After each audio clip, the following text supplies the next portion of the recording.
मंडळी, काही दिवसांपूर्वीचा हा प्रसंग आहे। रात्री 11च्या सुमारास पुण्यातील सिंहगड रोडवर दराडे नावाच्या एका 50 वर्षाच्या व्यक्तीला अज्ञात फोर व्हीलरनं धडक दिली आणि त्यात ते गंभीररित्या जखमी झाले। आजूबाजूच्या लोकांनी आणि कुटुंबियांनी त्यांना तातडीने खासगी हॉस्पिटलमध्ये ऍडमिट केलं। त्यांच्यावर ट्रीटमेंट केली गेली। ट्रीटमेंट केल्यानंतर काही दिवसात त्यांची तब्येत सुधारली आणि डॉक्टरांनी त्यांना डिस्चार्ज द्यायचं ठरवलं। पण हॉस्पिटलमधील त्यांच्या ट्रीटमेंटचं बिल काही लाखांच्या घरात होतं। त्यावेळी त्यांच्या पत्नीने स्वतःकडील काही दागिने गहाण ठेवून आणि नातेवाईकांकडून काही पैसे उधार घेऊन पैशांची तजवीज करण्याचा प्रयत्न केला, पण तरी सुद्धा काही पैसे कमी पडले आणि अर्थातच त्यामुळे ते पूर्ण बिल भागवू शकले नाहीत। कदाचित तुमचा विश्वास बसणार नाही, पण त्या हॉस्पिटलने पूर्ण पैसे न भरल्यामुळे त्या पेशंटला काही दिवस अक्षरशः ओलीस ठेवल्यासारखं ठेवलं आणि त्यांना डिस्चार्ज दिला नाही। शेवटी एका स्थानिक राजकारण्याने मध्यस्थी केली। त्यानंतर हॉस्पिटलने त्या कुटुंबियांकडून पैसे परत करण्याबद्दल लेखी लिहून घेतलं आणि त्यानंतरच त्या पेशंटला डिस्चार्ज देण्यात आला। मंडळी, या परिस्थितीमध्ये तुमच्या लक्षात आलं असेल की आधीच अपघातात घरातील व्यक्ती गंभीररित्या जखमी झाल्यामुळे ते कुटुंब अडचणीत असतानाच हॉस्पिटलच्या या वागणुकीमुळे त्यांना किती मनस्ताप झाला असेल। खरं तर याचा विचार न केलेलाच बरा। हे झालं एक प्रातिनिधिक उदाहरण, ज्यामध्ये आपल्या कुटुंबाकडे कोणताही हेल्थ इन्शुरन्स नसेल तर इमर्जन्सीच्या वेळी काय होऊ शकतं याचा तुम्हाला अंदाज आला असेल। आणि यामुळेच आपल्या सगळ्यांकडे कोणत्याही इमर्जन्सीसाठी हेल्थ इन्शुरन्स असणं ही सध्या काळाची गरज बनत चालली आहे। परिणामी सध्या भारतामध्ये हेल्थ इन्शुरन्स घेणाऱ्या लोकांची संख्या हळूहळू वाढतीये असं दिसून येतंय। पण असं असलं तरी सुद्धा नीती आयोगाच्या 2021च्या अहवालानुसार भारतातील सुमारे 42 कोटी लोकांकडे कोणताही हेल्थ इन्शुरन्स किंवा त्यासारखी इतर कोणतीही सुविधा उपलब्ध नाहीये। भारतासारख्या देशात तब्बल 42 करोड लोकांकडे कोणताही हेल्थ इन्शुरन्स किंवा कोणतीही आरोग्य विमा योजना नसणं ही चिंतेची बाब आहे। आणि म्हणूनच गेल्या काही काळामध्ये भारत सरकारने आणि राज्य सरकारने सुद्धा वेगवेगळ्या विमा योजना आणून त्याखाली जास्तीत जास्त नागरिकांना कव्हर करण्याचा प्रयत्न केलाय।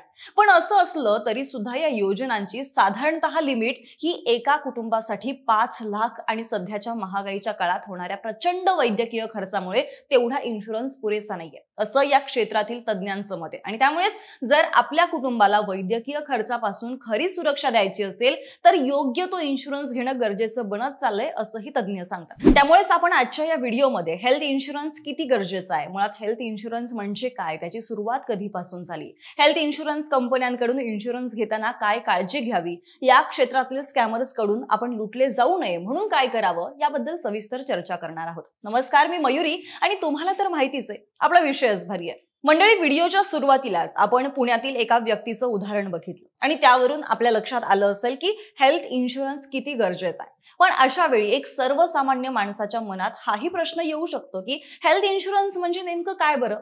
तर याचं साधं उत्तर असं, आपल्या एखाद्या इमर्जन्सी मेडिकल कंडिशन मध्ये शिवाय इतरही वैद्यकीय खर्चासाठी आपल्याला एक प्रकारचं विमा कवचच भेटतं, त्याला आपण हेल्थ इन्शुरन्स असं म्हणतो। म्हणजे आता समजण्यासाठीचं उदाहरण द्यायचं झालं तर पुण्यातील त्या व्यक्तीने जर हेल्थ इन्शुरन्स घेतला असता तर त्यांचं हॉस्पिटलचं बिल हेल्थ इन्शुरन्स मध्ये कव्हर झालं असतं आणि त्यांच्यावरची ती वेळ आली नसती। शिवाय हेल्थ इन्शुरन्समुळे मोठमोठे ऑपरेशन्स, गंभीर आजार यांच्यावरचा होणारा खर्च यापासून सुद्धा आपल्याला दिलासा मिळतो। तसंच तुम्ही हेल्थ इन्शुरन्स मध्ये जितके पैसे भरता त्यापासून तुम्हाला इन्कम टॅक्स मध्ये सूट मिळते। आणि त्याचबरोबर जर तुम्ही चांगल्या कंपनीकडून हेल्थ इन्शुरन्स घेतला तर तुम्हाला कॅशलेस सुविधा सुद्धा उपलब्ध होते। म्हणजे कॅशलेस सुविधा याचा अर्थ असा की तुम्हाला हॉस्पिटलमध्ये अजिबात पैसे भरावे लागत नाही, तर ती कंपनी पैसे भरते। शिवाय हॉस्पिटल व्यतिरिक्त जो खर्च असतो म्हणजे ओपीडीचा खर्च असेल किंवा तुम्हाला दैनंदिन वैद्यकीय खर्चासाठी लागणारी रक्कम असेल, ही सुद्धा काही हेल्थ इन्शुरन्स कंपन्या तुम्हाला देतात। एकंदरीतच काय तर हेल्थ इन्शुरन्स आपल्या कुटुंबासाठी आणि आपल्यासाठी सुद्धा अतिशय गरजेचा असून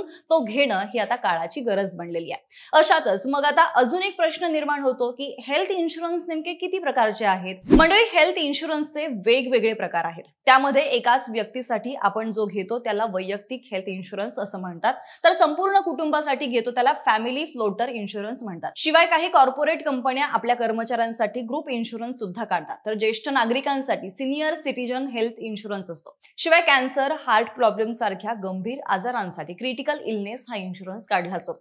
आतापर्यंत तुमच्या लक्षात आलंच की हेल्थ इन्शुरन्स काढणं गरजेचं आहे, पण तो काढताना सुद्धा काही गोष्टींची काळजी घेणं अत्यंत गरजेचं असतं. जसं की आपण हेल्थ इन्शुरन्स कुठल्या कंपनीचा काढतोय, कारण मार्केटमध्ये हेल्थ इन्शुरन्स प्रोव्हाइड करणाऱ्या वेगवेगळ्या कंपन्या आहेत. त्यापैकी प्रत्येक कंपन्यांचे नियम वेगवेगळे असतात आणि ते नियम आपण व्यवस्थित समजावून घेतले नाहीत किंवा त्या कंपनीची आजपर्यंतची हिस्ट्री जर समजून घेतली नाही तर आपल्याला फार मनस्ताप होऊ शकतो. आणि म्हणूनच हेल्थ इन्शुरन्स घेताना आपल्याला बऱ्याच गोष्टींची काळजी घ्यावी लागते. यापैकी सगळ्यात महत्त्वाची गोष्ट म्हणजे काय, तर ज्या कंपनीचा आपण हेल्थ इन्शुरन्स काढणार आहोत ती कंपनी केवढी विश्वासार्ह आहे, मार्केटमध्ये त्यांच्याबद्दल काय बोललं जातंय, शिवाय या आधीचे त्यांनी किती इन्शुरन्स क्लेम केलेले आहेत, आजपर्यंत त्यांच्या कस्टमरचा त्यांच्याबद्दलचा फीडबॅक कसा राहिलेला आहे हे सुद्धा तुम्हाला बघणं फार गरजेचं आहे. आणि हे बघणं आजच्या इंटरनेटच्या काळामध्ये फार मुश्किल नाहीये. तुम्ही ऑनलाईन सुद्धा सर्च करू शकता. त्याशिवाय तुम्ही घेताय त्या पॉलिसीचा प्रीमियम किती आहे हे सुद्धा चेक करा.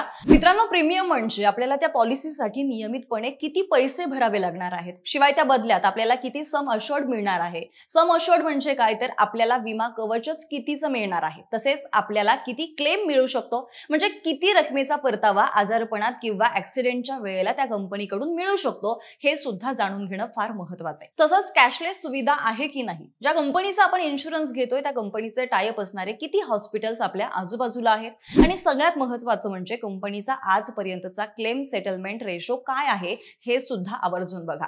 शिवाय आपण घेत असलेल्या इन्शुरन्समध्ये कुठले कुठले आजार कव्हर होत आहेत आणि काय काय कव्हर होत नाही या सगळ्याची संपूर्ण माहिती सुद्धा घ्या. त्याशिवाय काही वेळा काही आजारपणांसाठी कंपन्या वेटिंग पिरियड सुद्धा देतात. वेटिंग पिरियडचा अर्थ काही ठराविक काळासाठी त्या आजारामध्ये कंपन्या कोणताही क्लेम स्वीकारत नाहीत. तर हा वेटिंग पिरियड काय आहे हे सुद्धा आपल्याला माहिती असणं गरजेचं आहे. मंडळी, ही सगळी माहिती आपण हेल्थ इन्शुरन्स घेण्याआधी आणि पुढील मनस्ताप वाचवण्यासाठी काटेकोरपणे चेक करणं अतिशय गरजेचं आहे. मंडळी, सरकारी कंपनी IRDAI जी या इन्शुरन्स कंपन्यांवरती कंट्रोल ठेवते, तिने दिलेल्या अधिकृत माहितीनुसार 2022-23 या आर्थिक वर्षासाठी LICने तब्बल 9.22 लाख क्लेम सेटलमेंट केलेले आहेत. तर प्रायव्हेट सेक्टर मधील इतर इन्शुरन्स कंपन्यांनी जवळपास 1.5 लाखांच्या वरती इन्शुरन्स क्लेम सेटल केलेले आहेत. पण असं असलं तरी सुद्धा काही इन्शुरन्स कंपन्या मात्र प्रीमियम भरून घेतात आणि ऐन वेळेला क्लेम सेटल करत नाहीत, असा हजारो लोकांचा अनुभव आहे.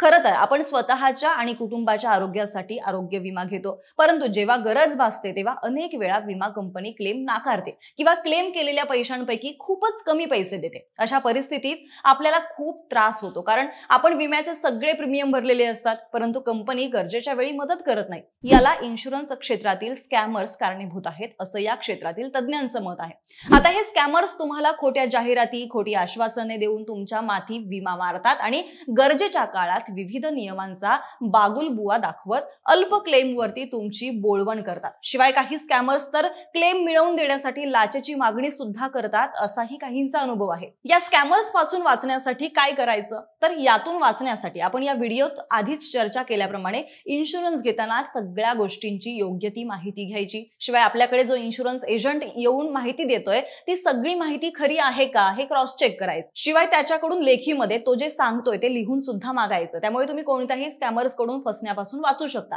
शिवाय अनेक वेळा इन्शुरन्स कंपनी आपल्याकडून झालेल्या चुकांमुळे सुद्धा आपल्याला क्लेम नाकारत असते. आपल्याकडून सर्वसाधारणपणे होणाऱ्या चुका म्हणजे काही जुन्या आजारांची आपण कंपनीला माहिती देत नसतो. शिवाय अनेक वेळा आपण पॉलिसी योग्य वेळेत रिन्यू करत नसतो. म्हणजे लक्षात ठेवा की कोणतीही पॉलिसी ही 30 दिवसांच्या आत रिन्यू करावीच लागते. शिवाय आपण ज्यावेळी एखाद्या हॉस्पिटलमध्ये कॅशलेस साठी दाखल होत असतो त्यावेळी त्या इन्शुरन्स कंपनीला 24 तासाच्या आत ते कळवणं गरजेचं असतं. शिवाय त्या इन्शुरन्स कंपनीने काही ठराविक हॉस्पिटल्स ब्लॅकलिस्ट मध्ये टाकलेले असतात. अशा हॉस्पिटलची माहिती इन्शुरन्स कंपनी तुम्हाला देत असते. आपण अशा वेळी ब्लॅकलिस्ट केलेल्या हॉस्पिटलमध्ये जायचं नसतं, नाहीतर ती कंपनी आपल्याला फक्त प्रथम उपचाराचा खर्च देते आणि इतर खर्चाचा क्लेम आपल्यालाच देत नाही. समजा या सगळ्या गोष्टींची काळजी घेऊन सुद्धा आपल्या सगळ्या गोष्टी नियमात व्यवस्थित असून सुद्धा जर एखादी कंपनी आपल्याला क्लेम नाकारत असेल तर मग आपण काय करायचं? तर मंडळी, अशा वेळी घाबरून जायची, पॅनिक व्हायची गरज नाहीये. सगळ्यात पहिल्यांदा ज्या कंपनीने तुमचा अयोग्यपणे क्लेम नाकारलाय किंवा कमी क्लेम पास केलाय असं तुम्हाला वाटतंय, तर तुम्ही पहिल्यांदा त्या कंपनीकडे तक्रार करा. या तक्रारीचं 15 दिवसात योग्य ते निराकरण करणं त्या कंपनीला बांधील आहे. आणि जर तसं तिने केलं नाही, तर तुमची तक्रार कंपनीत सोडवली गेली नाही, यासाठी तुम्ही IRDAIच्या टोल फ्री क्रमांक म्हणजेच 155255 वर किंवा 1800 4254 732 वर कॉल करू शकता. याशिवाय तुम्ही complaints@irdai.gov.in वर ईमेल सुद्धा करू शकता. इथूनच तुमच्या कंप्लेंट वरती ऍक्शन घेऊन तुम्हाला योग्य तो न्याय दिला जाईल. पण जर तुम्ही IRDAIच्या निर्णयावर सुद्धा खुश नसाल, तर तुम्ही त्या विरोधात कोर्टात सुद्धा जाऊ शकता. यासाठी तुम्ही दिवाणी न्यायालयात सुद्धा तक्रार करू शकता आणि ग्राहक न्यायालयाचा दरवाजा सुद्धा ठोठावू शकता.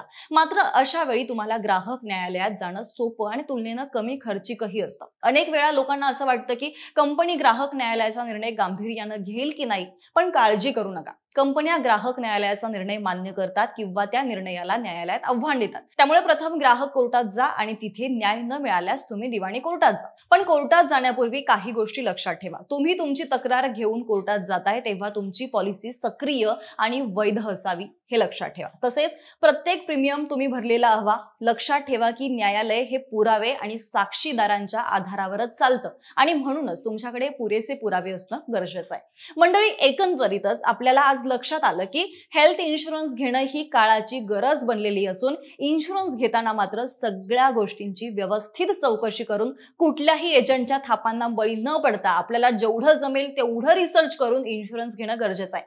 मंडळी, हेल्थ इन्शुरन्स इतका महत्वाचा असला तरी सध्या उत्तर प्रदेश, बिहार, मणिपूर, लडाख, नागालँड यांसारख्या राज्यात हेल्थ इन्शुरन्स घेण्याचं प्रमाण अतिशय कमी असल्याचं सरकारी आकडेवारी सांगते. शिवाय सध्या भारत आपल्या GDPच्या फक्त 1.5% रक्कम आरोग्यावरती खर्च करतोय, जी जागतिक स्तरावरती इतर देशांच्या तुलनेत अत्यंत कमी आहे. आणि त्यामुळेच भारताने सुद्धा येत्या काळात आरोग्यावरती होणारा आपला खर्च वाढवणं ही काळाची गरज असल्याचा इशारा या क्षेत्रातील तज्ञ सध्या सरकारला देत आहेत. मंडळी, तुम्हाला काय वाटतंय? हेल्थ इन्शुरन्स ही सध्याची काळाची गरज बनलेली आहे का? तुमचं मत आम्हाला कमेंट करून नक्की कळवा. जर हा व्हिडिओ आवडला असेल तर लाईक करा, शेअर करा. सोबतच आपल्या विषयच भारी या YouTube चॅनलला सबस्क्राईब करायला विसरू नका. धन्यवाद.